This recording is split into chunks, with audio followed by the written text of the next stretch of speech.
So are y'all ready? This program is based off of Galatians 5:13, and which says, let me read it to you first.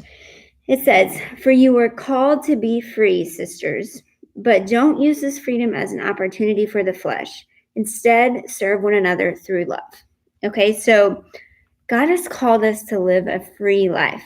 And I don't know about you, but sometimes it doesn't feel very freeing, right? We are stressed out about finances. We are stressed out about busyness of life, work, worry, our health issues. It doesn't always feel freeing, right? But he calls us to live a free life. So we are going to learn throughout this journey how to rely on him to step into that freedom, because he wants us to have a free life. But then it goes on to say, but don't use this freedom as an opportunity for the flesh. So I want to talk about how this relates to our health a little bit, okay? Our physical well-being, our nutrition. We have freedom, right? God has given us that freedom to make choices. But oftentimes we make choices based on our own flesh, whether it be a decision we have to make, selfishness in our heart, or in our health journey, the decision to not take care of our bodies or not exercise or not do this or eat properly. We have those choices that we make, okay? And God says, don't use that freedom to serve your flesh.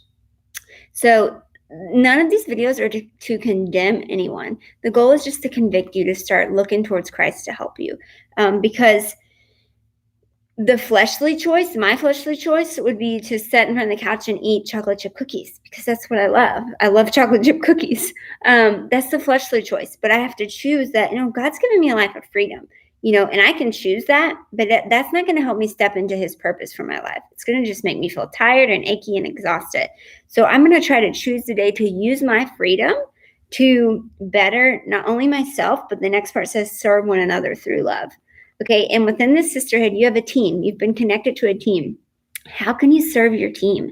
How can you encourage those women? If you know they're going through a hard time, how can you pray for them? Because at one point in this journey, it's going to be you going through the hard time. It might be you right now going through the hard time. So we got to serve one another in love. We got to use the freedom we have in Christ to fully become the best that we can so that we can serve those placed in our life, especially our team members here, okay? Your Soul Sistas family. So that's the verse. I want you to write that verse down this week. I want you to really start paying attention to it. You were called to be free, sisters. And I am so excited to watch you guys become free over this journey.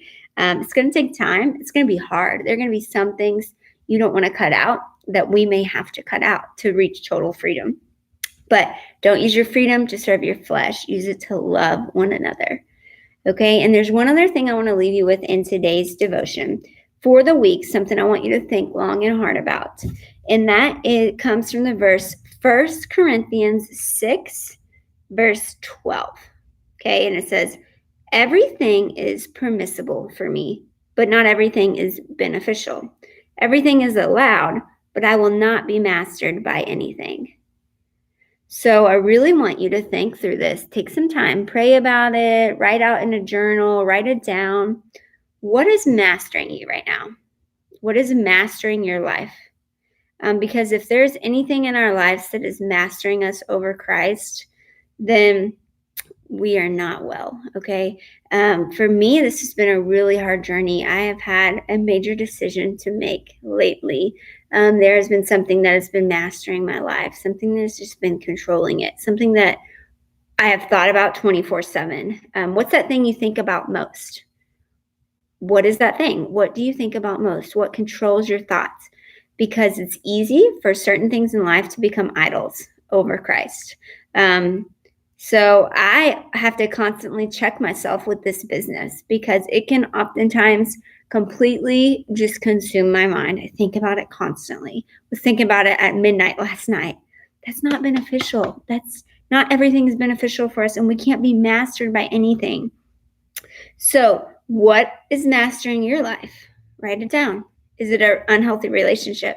Or maybe just a relationship in general. It doesn't have to be unhealthy, but maybe it's your spouse. Maybe you completely adore him, and that's great, right? That's great. But is he taking priority over God in your life? Is he the thing you look to when your world falls apart? Or is it God first and then your husband? Maybe it's your children right now. Maybe you are so revolved around them that make quiet time with the Lord. And I get it. If you're a mom with young kids like me, quiet time's hard, right? But you got to carve out that moment, and it might be in the car. It might be reading a Bible story to them. But maybe your kids are literally just coming before the Lord. That's a hard one to do, to really say, okay, God, are you first? Maybe it is your food, emotional eating, binge eating. Does it seem to control you? Are you mastered by the food choices that you have to make? Is it constantly a mental battle? Maybe it is just the health journey in general. Maybe you constantly think about it. Oh, I'm never going to get healthy, or I'm always going to be overweight, or I'm always going to be this. If you're obsessing about it, it's mastering your mind. So it may be something I didn't list at all. It may be your work, it may be your finances. I don't know what it is, but I want you to get out your journal. I did it today. Write the things that are mastering you. Write it down. Get your little notebook. Write it down. What is mastering you? Because if anything takes place over the Lord, it's become an idol in our life. And then I want you to start praying, okay, God, how do I make you more important than this thing, whether it be work or whatever else? How do I do that? Maybe you don't even know how to do that. And that's when you can ask me to pray for you or pray with you. But how do you make that your priority? Okay?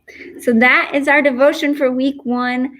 That is our focus for week 1. I want you to think about what is controlling you and ask God to help you release it so that you can truly start to step into that life of freedom that He has called us to as sisters, okay?